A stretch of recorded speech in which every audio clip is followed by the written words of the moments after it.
Bem-vindos ao Viver Sustentável.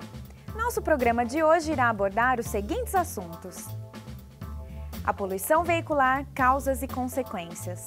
Como reduzir o aquecimento global? A redução do número de colmeias e suas consequências para o Brasil e para o mundo. E muitos outros assuntos ligados à sustentabilidade e à proteção ambiental. Quem irá falar sobre esses temas em nosso programa é a engenheira agrônoma, professora e consultora ambiental, Nancy Tami. Tudo bem, Nancy? Tudo bem, Iria? É um prazer estar novamente aqui falando sobre esses temas tão importantes para a preservação da vida em nosso planeta. Segundo a OMS, Organização Mundial da Saúde, a vida nas grandes cidades vem transformando lentamente pessoas saudáveis em doentes crônicos. Quais são as principais causas desta tragédia? Iria, realmente, um dos maiores vilões da saúde nas metrópoles mundiais é a poluição, gerada em grande parte pela frota de veículos exagerada e também pelo transporte público, que é deficiente. Todos os anos, cerca de 6 milhões de pessoas no mundo perdem suas vidas por causa da poluição do ar. A Organização Mundial de Saúde constatou que, além dessas mortes, outras milhares de pessoas desenvolvem doenças crônicas degenerativas causadas pelo estilo de vida nas metrópoles. Elas matam em longo prazo ou debilitam a saúde, deixando uma multidão de indivíduos produtivos incapazes de desenvolverem suas atividades. Até 2050, a poluição do ar será a principal causa das mortes prematuras por câncer de pulmão em nível global. Esta é a afirmação de uma equipe de especialistas da Universidade de São Paulo, em recente artigo publicado pela revista Nature. Esses estudos mostram que os corredores de trânsito são as chaminés das cidades modernas. Quem afirma isso é o patologista e professor da USP, Paulo Saldiva. Segundo ele, entre 70% e 90% dos poluentes do ar são produzidos pelos veículos. O professor Paulo Saldiva é categórico ao afirmar que em todo o mundo, 8% dos casos fatais de câncer de pulmão estão relacionados à poluição do ar. O efeito cumulativo da inalação contínua de nanopartículas e gases tóxicos, como chumbo e cádmio, podem causar outra série de problemas de saúde, que vão desde o aparecimento ou agravamento de doenças respiratórias até problemas cardíacos, aumento da pressão arterial, maior coagulação sanguínea, depressão, esquizofrenia e problemas reprodutivos. Segundo o professor Saldiva, em São Paulo, 15% das pessoas fumam, mas a poluição do ar afeta 100% da população.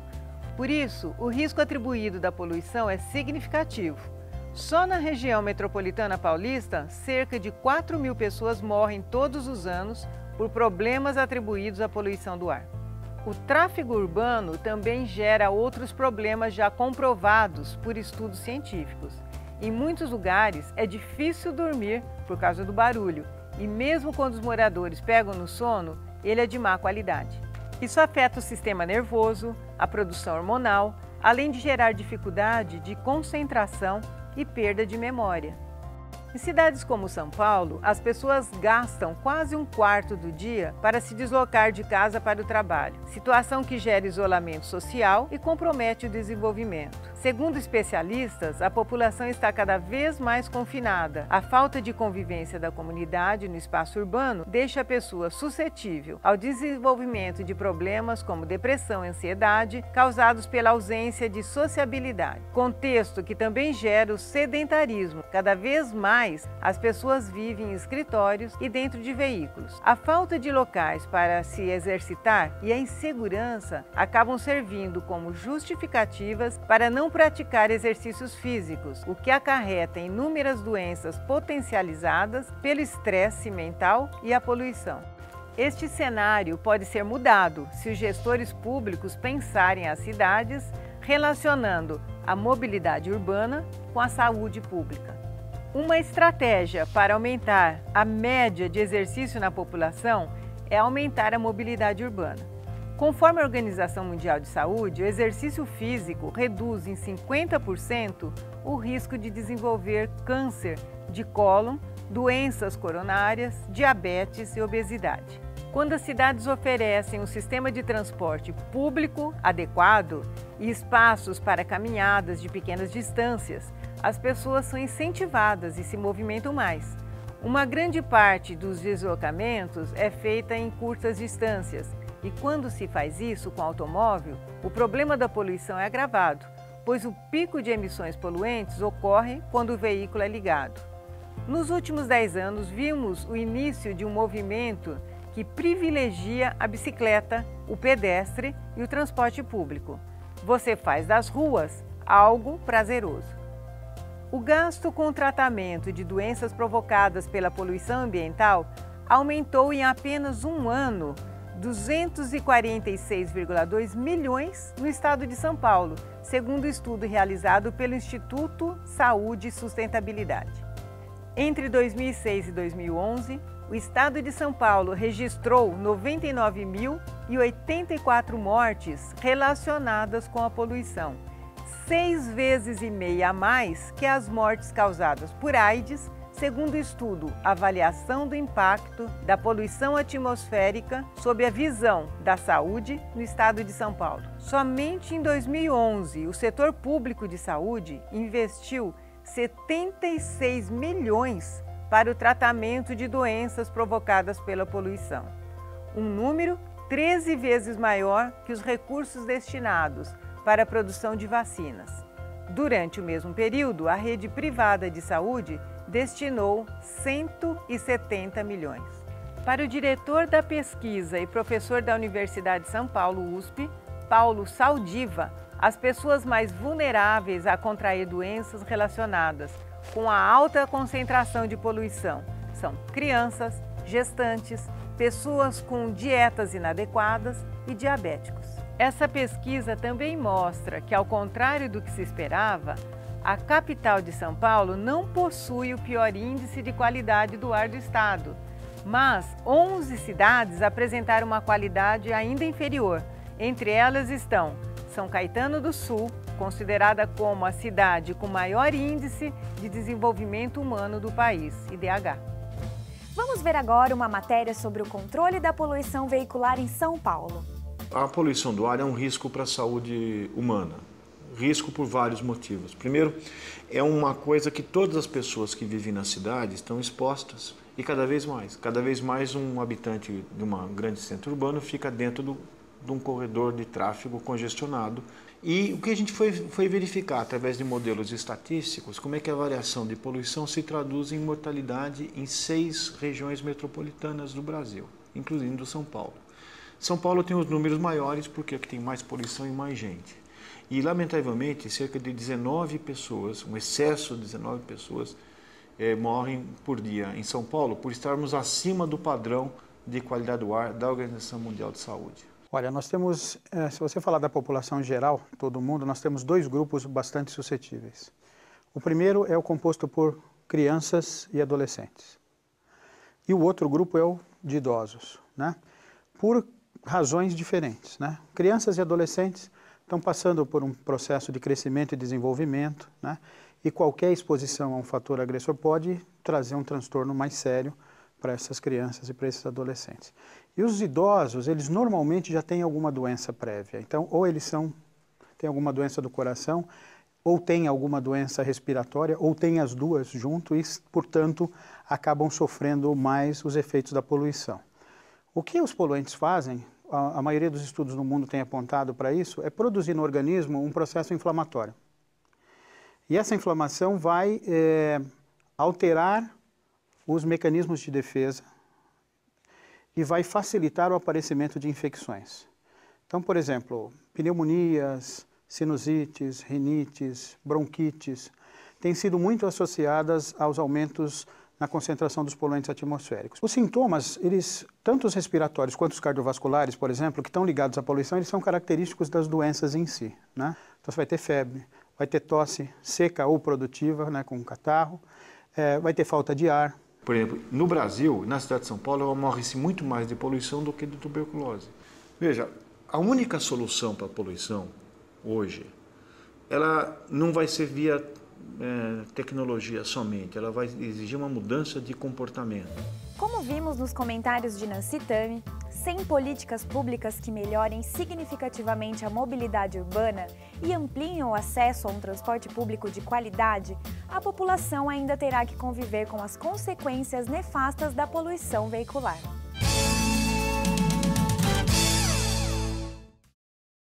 A chuva ácida é uma das principais consequências da poluição do ar.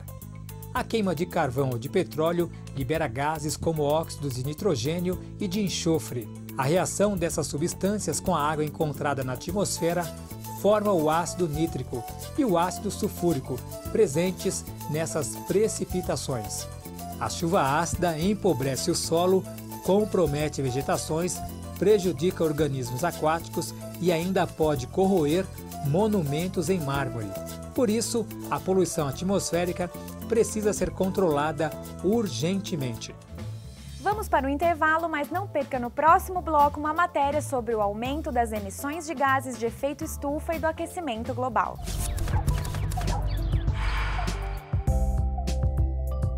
Olho vivo, consumidor. Evite deixar o carro funcionando dentro da garagem quando, por exemplo, estiver esperando por alguém. Se houver uma janela próxima ao local, o monóxido de carbono vai direto para dentro de casa. E esse gás é bastante perigoso para a saúde. Por isso, procure também estacionar o carro com escapamento voltado para fora da garagem. O mundo todo já está sentindo os efeitos do efeito estufa e do aquecimento global. E as perspectivas de melhora desse quadro não são muito promissoras. Quem comenta sobre isso é a nossa consultora ambiental, Nancy Tami. Estudos recentes revelam que mesmo se o mundo inteiro parasse de emitir os gases de efeito estufa, o planeta demoraria pelo menos mais 2 décadas para frear o aumento das temperaturas. Quem garante isso é o climatologista José Marengo, do INPE, um dos pesquisadores brasileiros que trabalhou na formulação do 5º relatório de avaliação do painel intergovernamental sobre mudanças climáticas, o IPCC, ligado à ONU. Segundo o climatologista José Marengo, mesmo que a gente feche todas as indústrias hoje, nós vamos ter ainda décadas de aquecimento em uma inércia. O IPCC fala em aproximadamente 20 anos, pois foram centenas de anos de CO2 acumulados na atmosfera. As florestas são os grandes instrumentos para absorver o dióxido de carbono, por meio da fotossíntese, mas ele admite que o efeito não é imediato e demora décadas.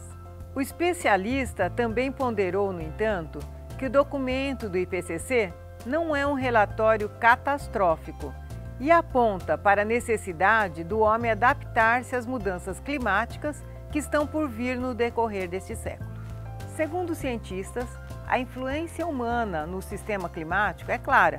As atividades humanas não são os únicos responsáveis pelo aquecimento nos últimos anos, pois o aquecimento aconteceria de qualquer forma, com ou sem a presença do ser humano, mas as ações antrópicas contribuíram e muito para agravar este problema. Acredita-se que o ser humano consiga se adaptar ao novo cenário climático.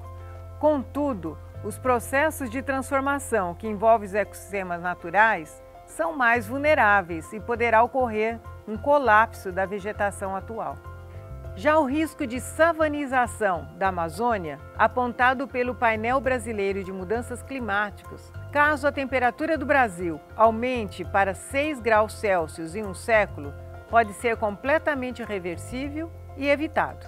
Ainda sobre os efeitos no país, ele cita a tendência do aumento do volume e da ocorrência de chuvas nas regiões Sul e Sudeste, além de maiores e mais intensos períodos de seca na Amazônia e no Nordeste. Há 5 anos, o desmatamento era o primeiro colocado no ranking de emissões do Brasil. Agora, o desmatamento foi ultrapassado pela queima de combustível fóssil. O Brasil passou a poluir como um país desenvolvido. Temos que mudar nosso estilo de vida. Essa é a parte mais difícil.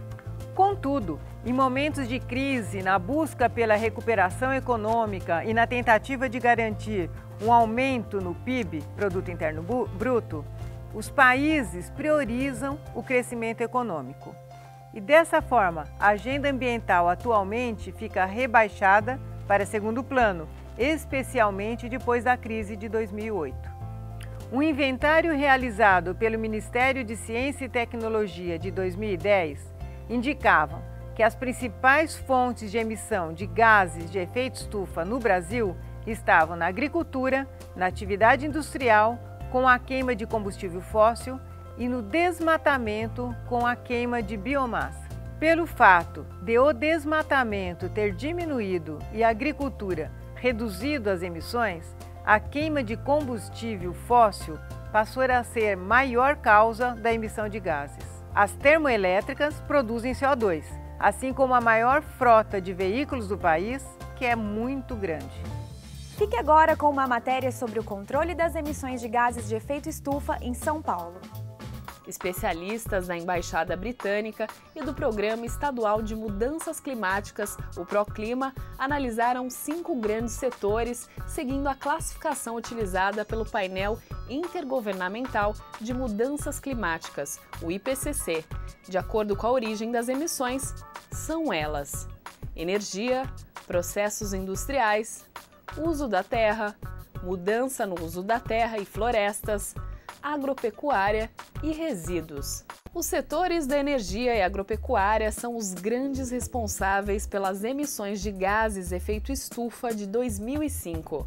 A geração de energia e os transportes emitiram 57% dos gases e a agropecuária 20%.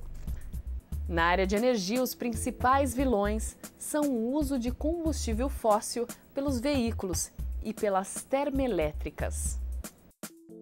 No setor de agropecuária, praticamente todas as etapas de produção de carnes, ovos e derivados do leite liberam gases que modificam o clima, alterando as temperaturas e a saúde do ecossistema. O setor do uso da terra, mudança no uso da terra e florestas, aparece com 9%, o da indústria com 8% e de resíduos com 6% cada. Foram emitidos no estado de São Paulo um total de 143.456.000 toneladas de CO2. A emissão de gases pode causar sérias consequências à vida no planeta. O degelo dos polos, o aumento do nível dos oceanos, aumento da temperatura na Terra, eventos climáticos extremos. Por isso, a importância de se discutir esse assunto. São Paulo tem uma meta de redução de 20% de redução. Temos aí 10 anos de trabalho duro pela frente, na definição de políticas claras para conduzir a economia do estado de São Paulo para uma economia de baixa emissão, uma economia de baixo carbono. Uma boa notícia: a gasolina comum comercializada em todo o território nacional passou a ter o teor de enxofre reduzido, informou a Agência Nacional do Petróleo, Gás Natural e Biocombustível, a ANP. A redução é para 50 mg por quilo, em substituição aos 800 mg por quilo atuais. Esta medida reduzirá a emissão de enxofre na atmosfera em 94%, contribuindo para a melhoria da qualidade do ar e para a diminuição de doenças respiratórias. O aumento da qualidade da gasolina comum também melhora o desempenho dos motores automotivos, reduzindo os custos de manutenção e aumentando a durabilidade. De acordo com a ANP, as novas especificações das gasolinas de uso automotivo permitem antecipar o cumprimento, para toda a frota circular no país, das determinações da etapa L6 do Programa de Controle da Poluição do Ar por Veículos Automotores, o PROCONVE, do Conselho Nacional do Meio Ambiente, o CONAMA. Não perca em nosso próximo bloco a matéria sobre a redução das colmeias de abelha e as consequências para o Brasil e para o mundo. O Viver Sustentável pergunta: qual desses fenômenos não é causado pela poluição atmosférica? Letra A: escurecimento global. Letra B: aquecimento global. Letra C: efeito estufa. Ou letra D: assoreamento de rios? A resposta você confere no próximo bloco.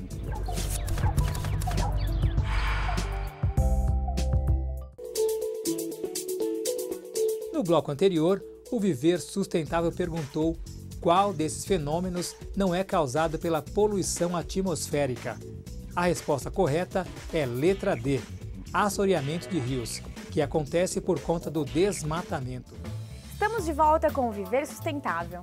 E o assunto agora é a redução do número de colmeias de abelhas. Nancy, quais as consequências deste fenômeno para a população? As abelhas estão entre os principais polinizadores do planeta.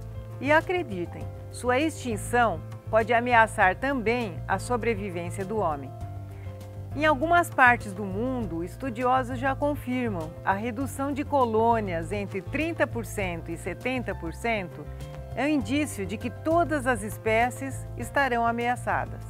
Os cientistas classificam o fenômeno da redução dessas populações de desordem de colapso da colônia, significando sérios prejuízos para a biodiversidade, para a produção de alimentos e para a economia em geral.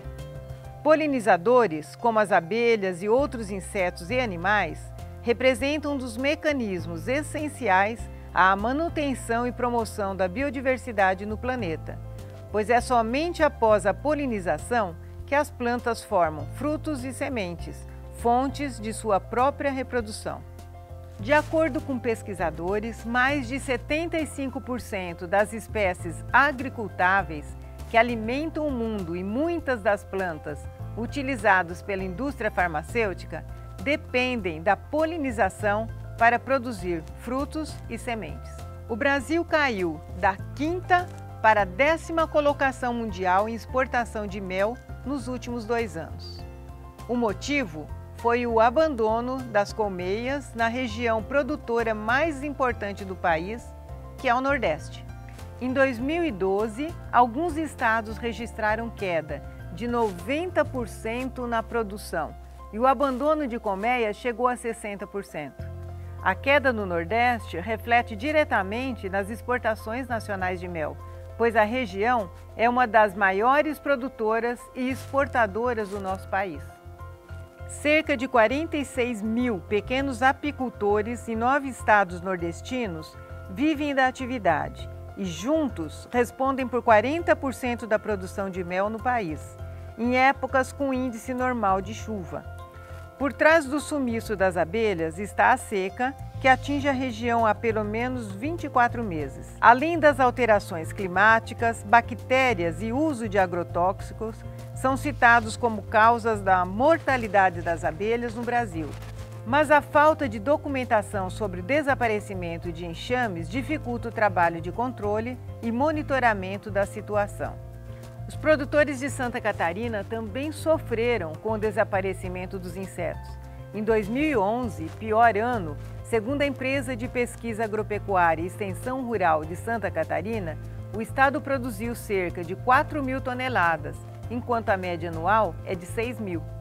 Muitas famílias deixaram a apicultura. Cerca de 30 mil famílias atuam na atividade no estado do Sul e são responsáveis por cerca de 300 mil colmeias. Em 2011, o desaparecimento de abelhas chegou a quase 100% em algumas regiões. A floração de culturas como a maçã e a pera foi prejudicada por causa da ausência das abelhas. Estima-se que mais de 10% da produção agropecuária tenha sido comprometida pela falta dos polinizadores. Em países como Estados Unidos, Canadá, Japão, Índia e em nações da União Europeia, o problema é caracterizado como Síndrome do Colapso das Abelhas. Trata-se de um abandono repentino e massivo de colmeias. A situação é grave e em estados norte-americanos chegou a comprometer a produção agrícola, já que a floração é feita quase que exclusivamente através desse inseto. Estudos revelam que entre 2007 e 2008, aquele país perdeu cerca de 1 milhão de abelhas. Cerca de 80% de tudo que é consumido no mundo é polinizado pelas abelhas. A ausência delas reflete-se como impacto direto sobre a agricultura.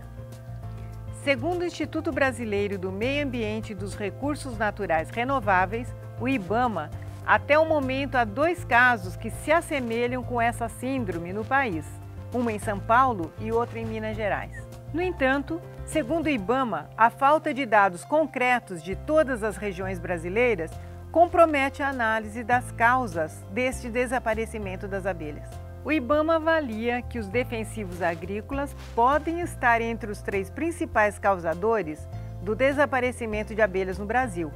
Eles matam os insetos após a aplicação ou afetam seu sistema sensor, fazendo com que ele não consiga retornar à colmeia, enfraquecendo o enxame. Concluindo os comentários, deixo para nós refletirmos uma afirmação do grande cientista Albert Einstein. Se as abelhas desaparecerem da face da Terra, a humanidade terá apenas mais 4 anos de existência. Sem abelhas, não há polinização, não há reprodução da flora. Sem flora, não há animais. Sem animais, não haverá raça humana. Confira agora o preço da tonelada dos principais produtos destinados à reciclagem. Preço da tonelada do material destinado à reciclagem para a cidade de Recife. Papelão, R$ 110. Latas de aço, R$ 100. Alumínio, R$ 1.200. Plástico rígido, R$ 1.000. E PET, R$ 600. O Viver Sustentável fica por aqui. Para assistir nossos arquivos de programas, acesse viversustentável.net e envie suas dúvidas e sugestões para contato@viversustentável.net ou acesse nosso canal do Facebook. Semana que vem tem mais Viver Sustentável. Até lá!